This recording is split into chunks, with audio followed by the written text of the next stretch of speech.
Bueno, como ustedes acaban de ver y de analizar este video nuevamente, que me parece muy ilustrativo, porque ustedes pudieron percatarse que antes de entrar el reportero ya estaba diciendo que eran 3 secuestrados, que era una señora con su hijo, y había otro secuestrado, que la secuestradora era de origen francés, que estaba casada con el secuestrador, que era una banda de los Zodíacos. Todo esto que ustedes acaban de presenciar fue antes siquiera de que entraran a la famosa cabaña en donde presuntamente estaban estos secuestradores.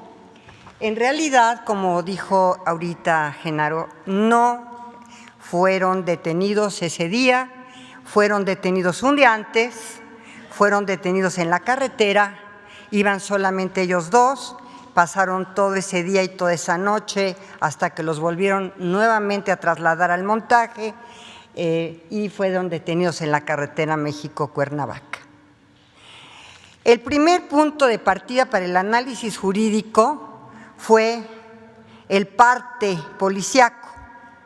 El parte policíaco tuvo que ir siendo, digamos, alterado una y otra vez, porque obviamente si se habían detenido en la carretera un día antes, a las 10 de la mañana, en la México-Cuernavaca, ¿cómo era posible que después tuvieran al día siguiente que decir que no, que los habían detenido en flagrancia en la transmisión en vivo? Y entonces este parte policíaco, que era uno de los pilares que sustentaba el proceso de Florence Cassés y de Israel Vallarta, pues simplemente se desmoronaba por la serie de alteraciones que posteriormente los policías fueron modificando en el parte policíaco. Que el 9 de diciembre, el 8 de diciembre, fue detenida con su novio. El 9 de diciembre, entonces un equipo de la entonces Agencia de Investigaciones ingresa al rancho para detener a una presunta banda de secuestradores llamados los Zodíacos, y el operativo se transmitió por televisión abierta.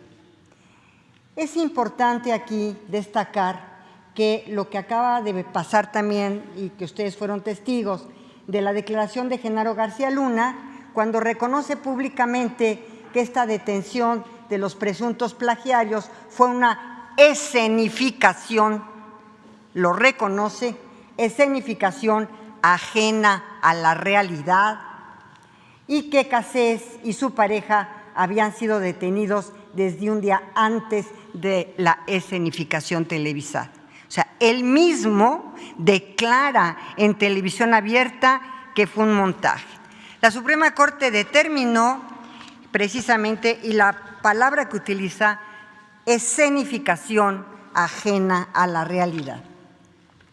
El 14 y 15 de febrero, 2 de las presuntas víctimas ampliaron su declaración, porque no salió ahorita en el video, pero lo que entrevista a Pablo Reinart, a la señora y a su hijo y al otro individuo presuntamente secuestrado, son cosas bien interesantes que vale la pena aquí mencionar, pero que me prolongaría yo mucho. Entre otras, le preguntan a la señora si reconoce a Cassés y dice que nunca la había visto en su vida.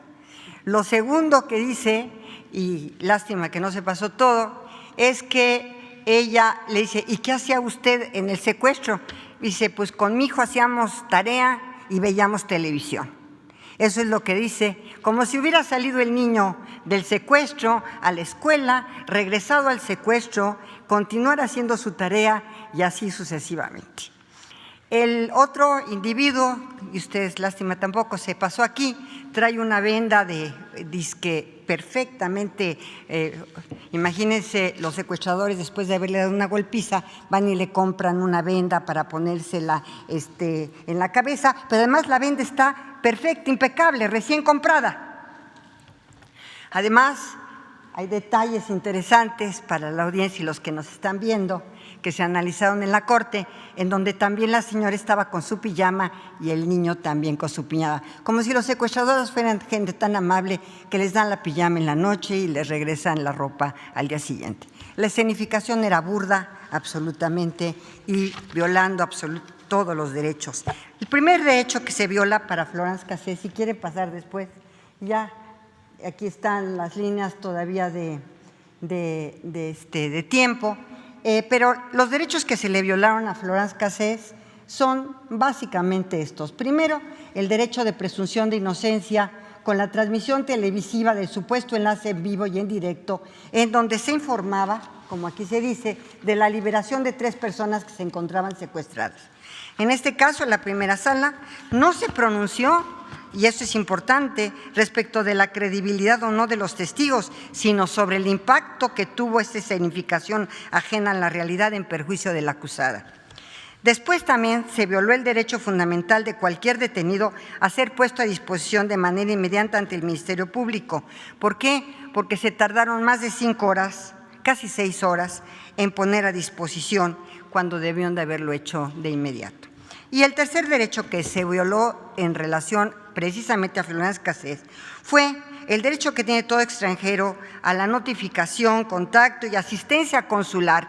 Todos tienen que dar, si son extranjeros, inmediatamente aviso a los cónsules para tener la asistencia consular técnico-jurídica inmediata, y fue hasta 35 horas después de su detención cuando estuvo en presencia el cónsul general de Francia en México. Ya si quieren pasar rápidamente todo lo que fueron los derechos fundamentales que se le violaron, ¿verdad? Síguele pasando, por favor. Este es importante porque nunca la Corte se había pronunciado sobre la presunción de inocencia en la regla de trato. ¿Qué es esto? Los policías hicieron el montaje y después, obviamente, tenemos estos estándares probatorios en el juicio. La siguiente, ya para terminar, se violó su principio constitucional en estas 2 vertientes y obviamente, sobre todo en el estándar probatorio, en donde se dijo que el estándar probatorio tiene que tener fiabilidad, suficiencia, variación y relevancia. Y por último, comentarles. Hubo 2 ministros que decidieron reponer el procedimiento. Yo no fui de ellos. Yo propuse su libertad inmediata, porque reponer el procedimiento, ¿a qué momento?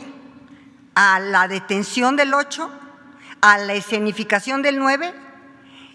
¿En qué momento se puede reponer un procedimiento si todo fue una escenificación ajena a la realidad? Muchas gracias, presidente.